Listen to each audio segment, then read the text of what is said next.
ప్రభు అయిన యేసు క్రీస్తునామములో మీకు వందనాలు. ఫిలిప్పీయులకు రాసిన పత్రిక 1వ అధ్యాయము 21వ వచనం గమనిద్దాం. నాకు జీవించడం క్రీస్తు లేదా మరణించడం లాభం. ఈ వచనం నుండి 3 పాఠాలు మనము నేర్చుకుందాం. మొదటగా, జీవిత ఉద్దేశం క్రీస్తుపై కేంద్రీకృతమై ఉంది. పౌలు తన జీవితాన్ని పూర్తిగా యేసుకు అంకితం చేసినట్లుగా భావించాడు. ఆయన చేసినదంతా క్రీస్తు మహిమ కోసమే.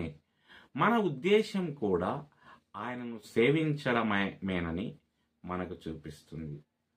2, మరణం అంతం కాదు, ఒక లాభం.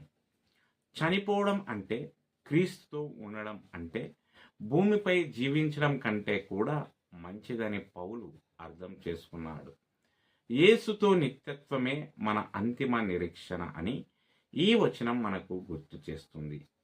3వదిగా, విన్ విన్ దృక్పథం. జీవించిన లేదా చనిపోతున్నా పౌలు రెండింటిని విజయాలుగా చూశాడు. అతను జీవించినట్లయితే అతను క్రీస్తుకు సేవ చేస్తూనే ఉంటాడు.